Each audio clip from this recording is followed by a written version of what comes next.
Hello everyone, praise the Lord, जय मसीह की। और आज का टॉपिक है बाजीगर या भगोड़ा, रिस्क टेकर और डिजर्टर। हालेलुया। तो बात को आज हम सीखने वाले हैं। पौलुस के साथ जो काम करते थे, पौलुस की जो मदद करते थे, पौलुस के साथ जो सेवकाई करते थे, उनके ज़िंदगी से हम सीखने वाले हैं कि हम परमेश्वर के राज्य के लिए भगोड़े बनना चाहते हैं या फिर हम परमेश्वर के राज्य के बाजीगर बनना चाहते हैं। Do we want to be deserters for the kingdom of God, for the kingdom of Christ, or do we want to be the risk takers for the kingdom work? Hallelujah. देखिए, पौलुस जब सेवकाई कर रहा था तो उसको सेवा में मदद करने वाले बहुत सारे लोग थे, ठीक है। और उन्हीं में से एक था देमास। अगर हम देखेंगे कुलूसियों उसके 4 अध्याय के 14वें वचन को अगर हम देखेंगे, चैप्टर 4 वर्स 14 को अगर हम देखेंगे, तो वहाँ पर पौलुस लेटर में कोलोजियंस को ये लिखते हैं कि देमास भी अपनी तरफ से नमस्कार भेज रहा है। इसका मतलब देमास उस समय पौलुस के साथ था, पौलुस के साथ सेवकाई करता था, पौलुस की मदद करता था। हालेलुया। लेकिन कुछ ही सालों के बाद पौलुस जो है अचानक से तिमुथियुस को एक लेटर भेजता है, और वो लेटर में जो पौलुस के शब्द हैं वो शब्द ये बताते हैं कि पौलुस बिल्कुल अकेला पड़ गया था। पौलुस बिल्कुल बोलते हैं ना, जब कोई हमको त्याग देता है तो वो जो अकेलापन होता है उस चीज़ को महसूस कर पा रहा था, और वो चाह रहा था कि कोई उसके पास आए, वो चाह रहा था कि कोई उसको मदद करे। इसीलिए अगर हम देखेंगे दूसरा तिमुथियुस उसका 4 अध्याय उसके 9 और 10 वचन को अगर हम पढ़ेंगे, 2 टिमोथी चैप्टर 4 वर्स 9 एंड 10, वहाँ पे इस तरह से लिखा हुआ है, Timothy please come as soon as you can. वो कहता है जितनी जल्दी हो सके मेरे पास आ, क्योंकि मैं अकेला पड़ गया हूँ। हालेलुया। क्यों अकेला पड़ गया है? 10वें वचन में लिखा है, डीमस हैज़ डिजर्टेड मी। देमास ने मुझे त्याग दिया है, देमास मुझे छोड़कर चला गया है, मैं बिल्कुल अकेला हूँ, मुझे मदद की ज़रूरत है, साथी की ज़रूरत है, तू जितनी जल्दी हो सके मेरे पास आ। हालेलुया। बहुत सारे कारण, हम कारण में नहीं जाने वाले हैं कि किस कारण वो छोड़कर गया, क्यों छोड़कर गया, वो सारी चीज़ें, it will be a different topic.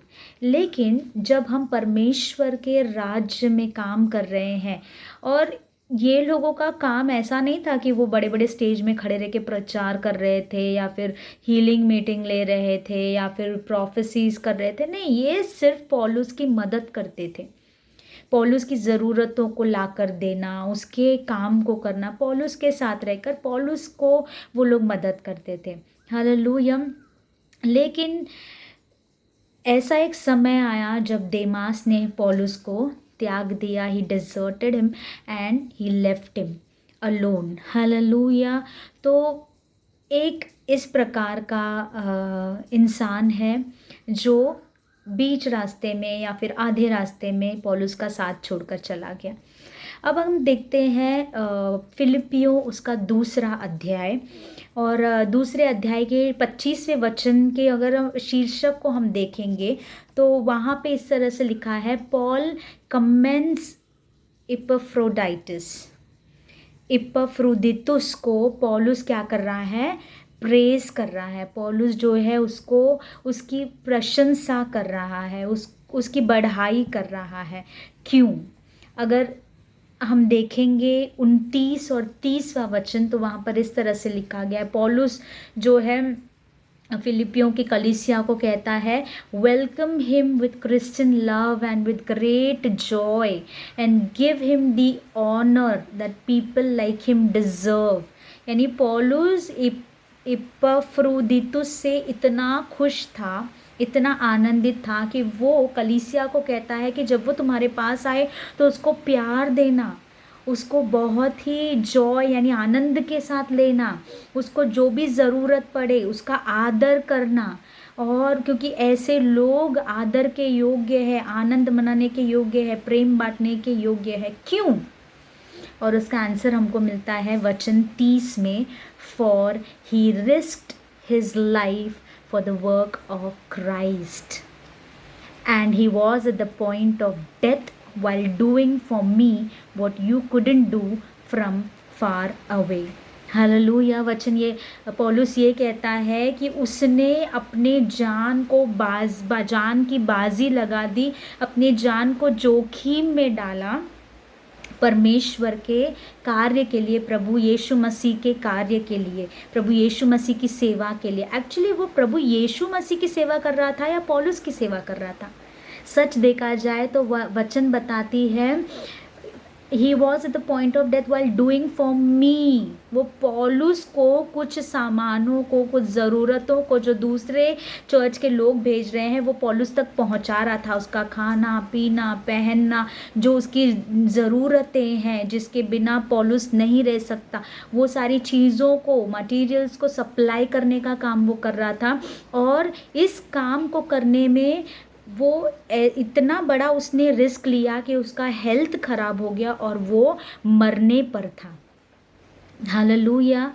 वो ये सोच सकता था कि मैं घर पे प्रार्थना करूँगा, प्रभु किसी को भेजेगा, प्रभु कौवे को भेजेगा। एलिया जब भूखा था तो कौवे को भेजा परमेश्वर ने। पौलुस के पास प्रभु भी किसी को भेजेगा। उसने ऐसा नहीं सोचा, उसने अपने जान को जोखिम में डालकर, जान की बाजी लगाकर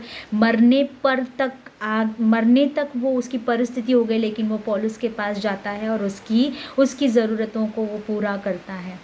और वो ये इसीलिए कर रहा है क्योंकि उसको ऐसे लगता है मैं पौलुस की सेवा कर रहा हूँ, इसका मतलब मैं मसीह की सेवा कर रहा हूँ। हालेलुया। लेकिन दूसरी तरफ देमास जो है वो भगोड़ा बन गया, वो त्यागी बन गया और वो छोड़कर चला गया। अगर आप न्यूज़ देख रहे हैं आज, जिस देश के लोगों ने प्रधानमंत्री को चुना था कि वो हमारे देश को संभालेगा, चलाएगा, और आफत जब आ पड़ी, जब युद्ध जंग जब छिड़ गई, तो वही प्रधानमंत्री अपने देश को छोड़कर भाग गया।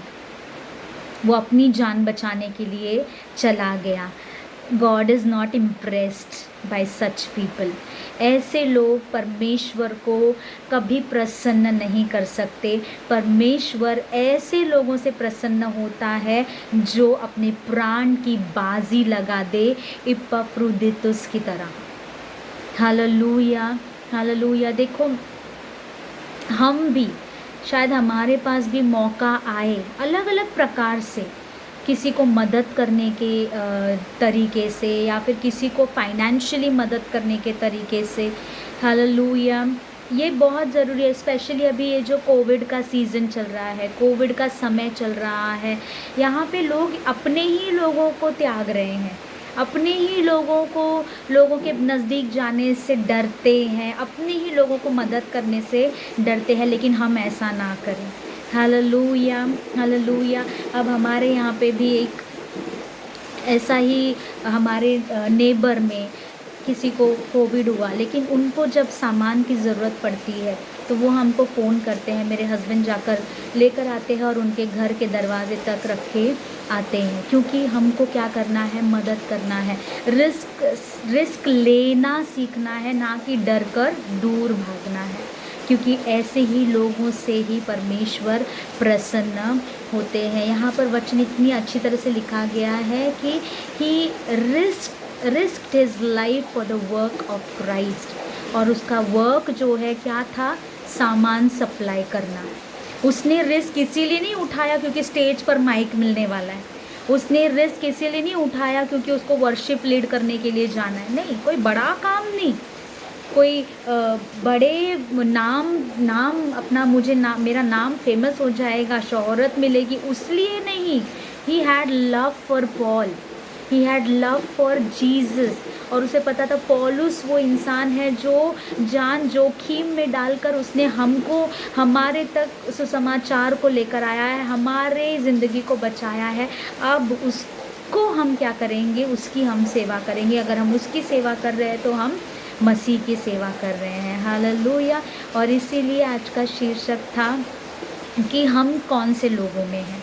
हम आफत के समय में, ज़रूरत के समय में और जंग के समय में, तकलीफ़ के समय में, किसी को जब तुम्हारी सबसे ज़्यादा ज़रूरत होती है, ऐसे समय में तुम भगोड़े बनोगे या बाजीगर।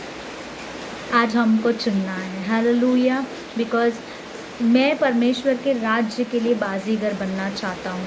मैं परमेश्वर के राज्य के लिए बाजीगर बनना चाहती हूँ, चाहे मुझे अपनी जान जोखिम में डालनी क्यों ना पड़े, क्योंकि वचन इज़ वेरी क्लियर, जो भी अपना जान बचाना चाहेगा वो उसे खो देगा, जो खोने के लिए तैयार है वो उसे पा लेगा। हालेलुया। वो मौत की मुंह में गया, लेकिन परमेश्वर ने मौत के मुंह से उसे बाहर निकाला, उसको बचा लिया। हालेलुया। तो आज चुनाव हमारे हाथ में है। उस प्रधानमंत्री के समान हम जंग के समय में, तकलीफ़ के समय में त्यागे नहीं, भागे नहीं, परंतु जान जोखिम में डालने के लिए तैयार हो जाए, प्रभु के राज्य के लिए लोगों की मदद करें, लोगों को हर प्रकार से जो आपसे बन पड़ता है।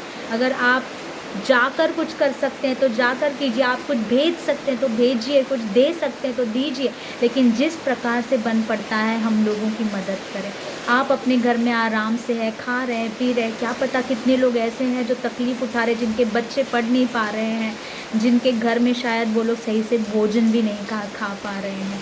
हालेलुया। प्रभु से हम कहेंगे, प्रभु ऐसे लोगों को तू हमसे मिला और हम तैयार हैं, हम तैयार हैं बांटने के लिए, हम तैयार हैं मदद करने के लिए। हालेलुया। प्रभु तो हमको इतने आसानी से, इतने जोखिम वाले परिस्थिति में डालेगा नहीं, लेकिन कभी ऐसी परिस्थिति आ भी गई तो भी इपफ्रोडिटस की तरह हम हमेशा तैयार रहे to take the risk. Hallelujah. Let us be risk takers for the kingdom of God and let us not be deserters. हम भगोड़े नहीं, हम जो है बाजीगर बनेंगे परमेश्वर के राज्य के लिए। May God bless you all, strengthen you all and use you all mightily for His kingdom. Amen. Thank you.